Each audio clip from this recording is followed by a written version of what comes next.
मुद मंगल में संत समाज,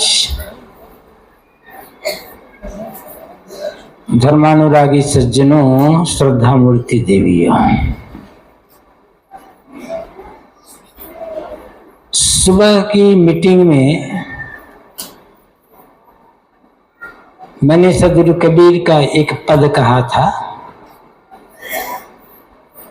और उसकी दो पंक्तियों पर कुछ विचार रखा था। आगे की शेष पंक्तियों पर इस मीटिंग में भी विचार करें। पहले पूरा पद एक बार दोहरा देता हूं। कुछ लेना न देना, मगन रहना। पांच तत्व का बना पिंजड़ा, तामे बोले मेरी मैना। गहरी नदिया अगम बह धरवा, केवटिया से मिले रहना। तेरा पिया तेरे मन में बसा है,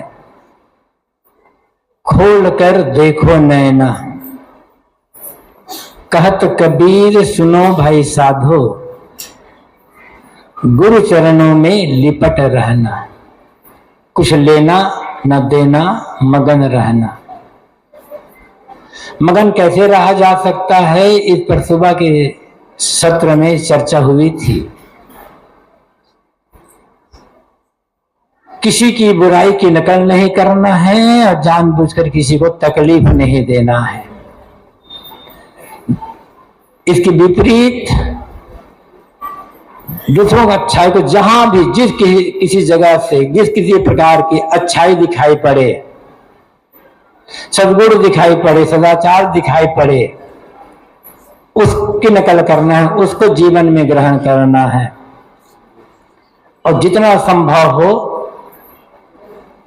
लोगों को सुख पहुंचाने का, सेवा करने का भाव रखें और साथ साथ जो बन सके सेवा करें, लोगों को सुखी रखने का प्रयास करें। ये शरीर मिट्टी पानी आग हवा से निर्मित है। प्रारब्ध कर्मों के जोर से ये शरीर चल रहा है।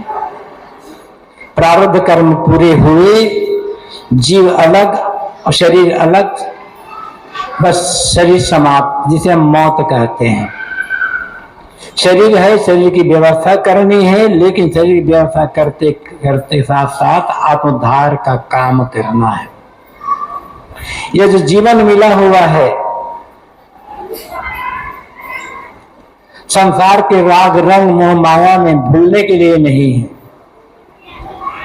ये तो जानवर भी कर लेते हैं,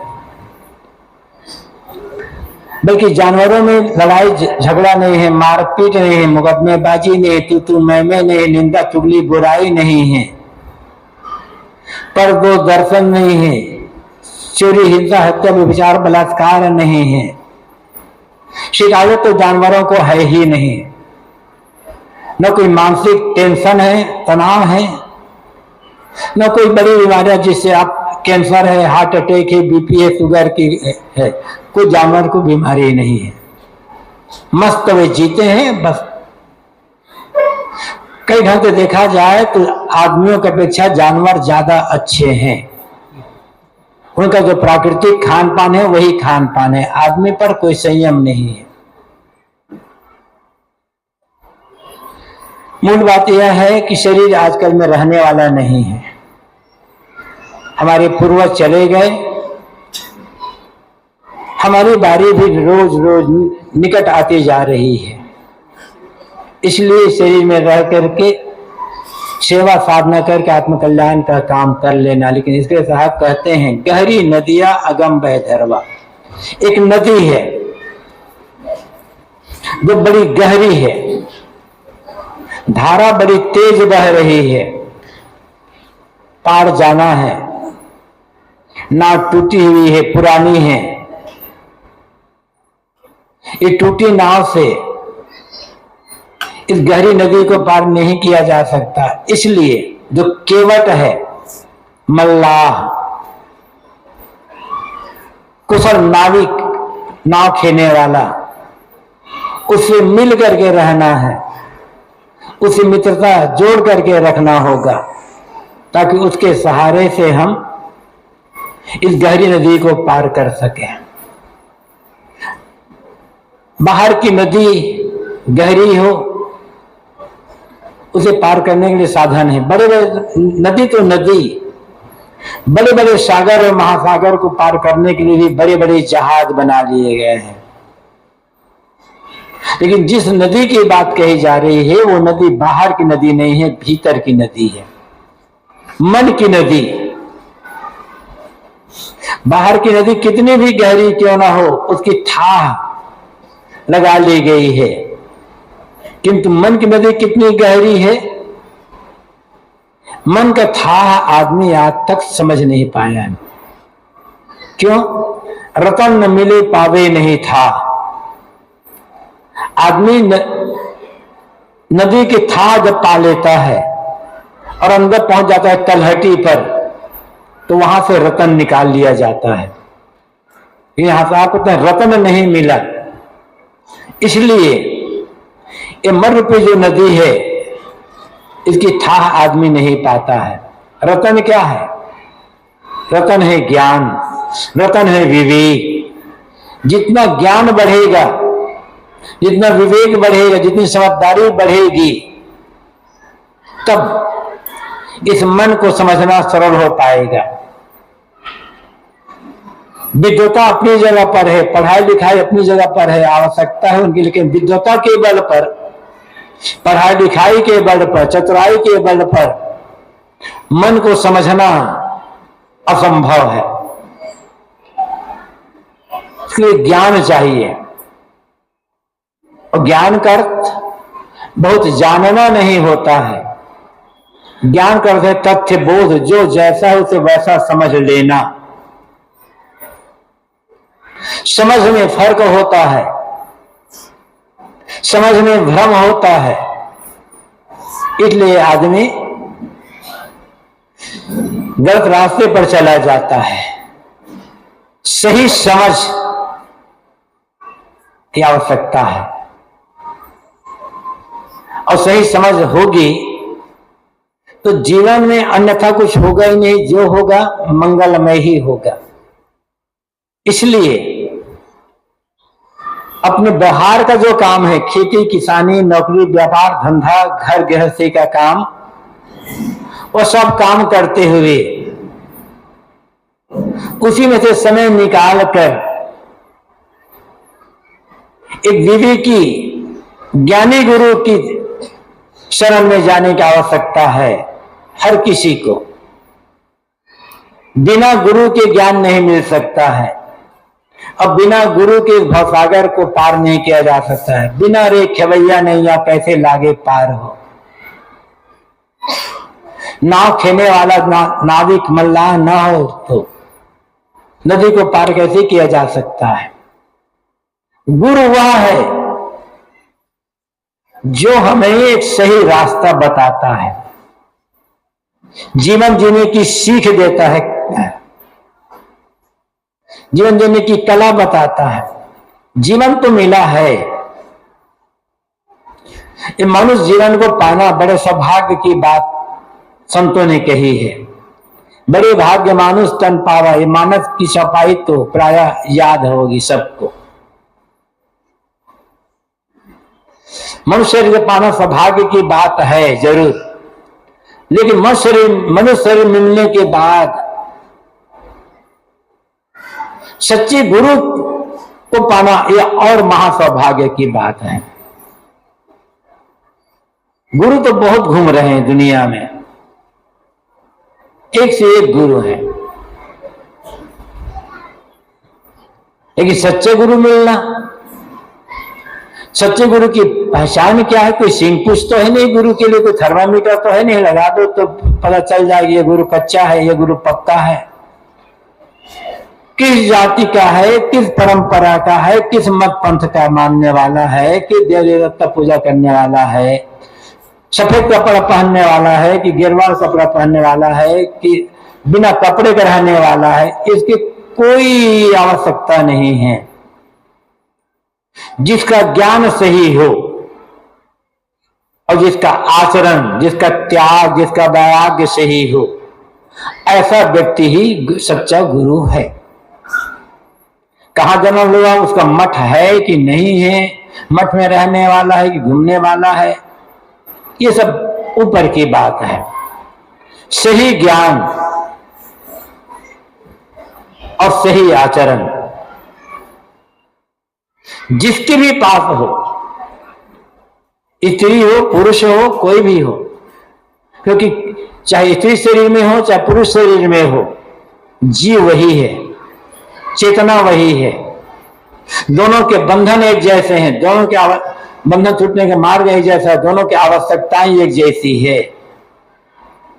स्त्री का शरीर है लेकिन उसे सही बोध हो गया है, आत्मा सही है तो गुरु हो सकती है वो भी। पुरुष ही गुरु होगा, पुरुष का कल्याण होगा, कुछ लोग ऐसा मानते हैं, लेकिन ऐसा कुछ नहीं है। जिसे सच्चा बोध हो गया, सच्चा वैराग्य जीवन रहनी सच्ची हो गई, उसका कल्याण हो सकता है। स्त्री के पुरुष है इससे मतलब नहीं होता है। मैं कह रहा था जिसका ज्ञान सही हो, जिसका आचरण सही हो, वो गुरु है। और गुरु जीवन दाता है।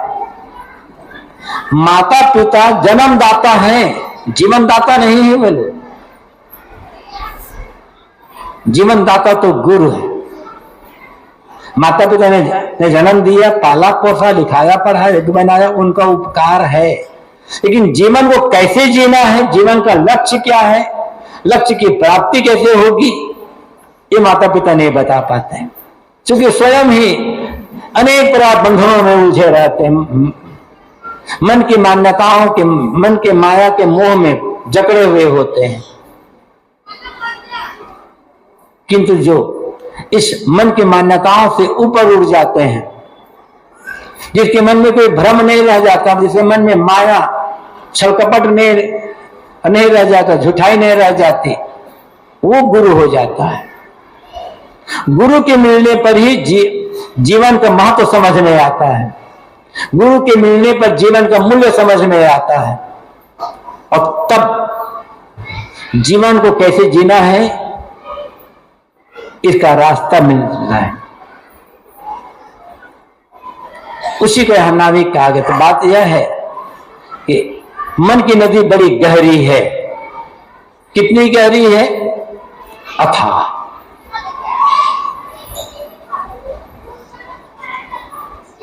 लेकिन पार जाना है हम, और नाव पुरानी है, ये शरीर जर्जर है। सबसे अधिक धोखा देने वाला यदि कोई है तो हमारा शरीर है। आदमी का अहंकार होता है कि अभी तो हम जवान हैं, अभी तो हमारे शरीर में बड़ा बल है, अच्छी ताकत है हमारे पास, अभी हमारी मौत नहीं होगी। अब दो दिन आदमी उठकर चला जाता है। इस संसार में हर चीज की गारंटी दी जा सकती है, किंतु जीवन की गारंटी नहीं दी जा सकती। कौन आदमी कितने दिन तक जिएगा कोई बता नहीं सकता। बच्चा पैदा होता है, बहुत सारे लोग जन्म कुंडली बनाते हैं अपने बच्चे की। जन्म कुंडली में लिखा होता है ये बच्चा 70 साल जिएगा, 75 साल, 80 साल, 90 साल जिएगा, और 5-10 साल में मर जाता है। कोई भी 25-30 साल में मर जाता है। जन्म कुंडली तो धोखा है। जन्म कुंडली बनाने के चक्कर में पड़िए ही मत। और शादी करनी है यदि अपने बेटी बेटों की, तो कभी भी जन्म कुंडली मिलाने के चक्कर में मत रहना, धोखा खा जाओगे। जन्म कुंडली न तो बनाना चाहिए, न पूछना चाहिए, न जानना चाहिए। बच्चा पैदा हुआ, समय लिख लो, तारीख लिख लो और जगह लिख लो, बस हो गया। लेकिन आज तो जन्म कुंडली का चक्कर इतना ज्यादा हो गया। पढ़े लिखे लोग कंप्यूटर से जन्म कुंडली बनाई जा रही है। कंप्यूटर तो एक टेक्नोलॉजी की देन है। टेक्नोलॉजी से उद्गम कुंडली से किसे मतलब क्या हो जाता है? उसमें तो कंप्यूटर में जो प्रोग्राम फिट कर दोगे, जो सॉफ्टवेयर फिट कर दोगे, वैसा वो बता देता हूं। किसके जीवन के बारे में वो कंप्यूटर क्या बताएगा? न तो किसी पंडित ज्योतिषी के पास जाकर जन्म कुंडली बनाओ और न किसी कंप्यूटर में बनाओ, कुछ नहीं, केवल धोखा है। जन्म कुंडली बनाने वाले पंडित लोग, ज्योतिषी लोग अपनी कुंडली नहीं जान पाते, अपने जीवन बारे में, अपने परिवार वालों कुंडली नहीं बना पाते। धोखा। धर्म के नाम पर तमाम धोखा चलता है। आदमी के मन कमजोर रहता है और वो इस धोखा में जिंदगी भर पड़ा रह जाता है। एक सज्जन बताते थे, आश्रम में आए थे तब, कि साहब हमारी बेटी पैदा हुई, लोगों के कहने पर हमने एक अच्छे ज्योतिषी से बेटी की जन्म कुंडली बनवाई। पंडित जी ने कहा कि सब कुछ बढ़िया है, बेटी का 21वां साल में खतरा है। तो कहने लगा साहब, जैसे सामने पंडित जी ने बताया बेटी 21वें साल में खतरा है, बस हमारा मन भयभीत होना शुरू हो गया। क्या होगा 21वें साल? 20 साल तक तो हम पति पत्नी दोनों किसी प्रकार से जीते रहे। जैसे 21वां साल शुरू हो गया, रोज संडे रोज हम कहते थे कि आज बेटी कुछ हो जाए, बेटी कुछ हो जाए। साल बीत गया, कुछ नहीं हुआ, न हुआ, दुख भोग रहे थे। जन्म कुंडली बनाने का मतलब है न हुआ दुख भोगना, भ्रम में जीवन बर्बाद करना। और ये अच्छा सा हो गया कब? अहंकार करना, हमारा बेटा हमारी बेटी की इतना सौभाग्यशाली है। क्या मतलब होता है?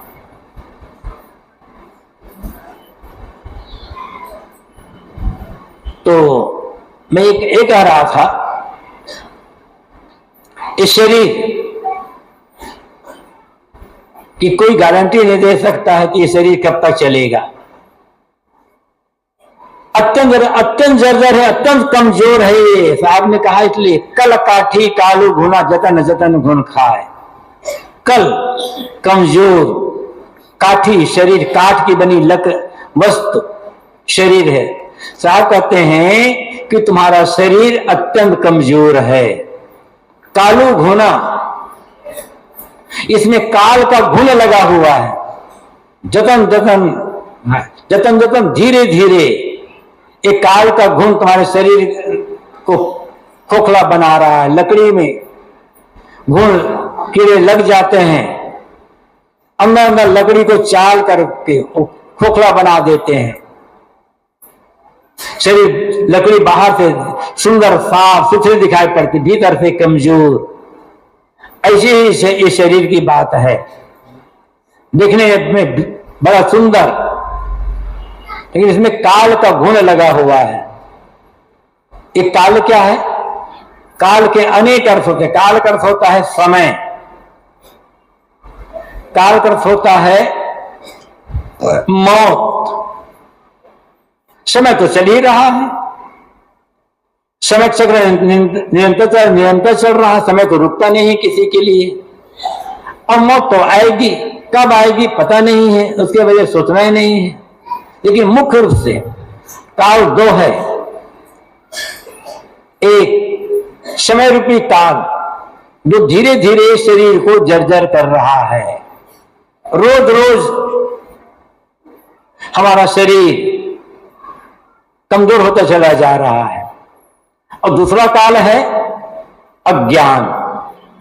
बाहर शरीर रूपी काल, बाहर समय रूपी काल शरीर को जीर्ण कर रहा है, और भीतर मन में अज्ञान और वासना रूपी काल मन को जीर्ण कर रहा है। शरीर तो जीर्ण होगा ही होगा, अज्ञान और विकारों के कारण हमारा मन जीर्ण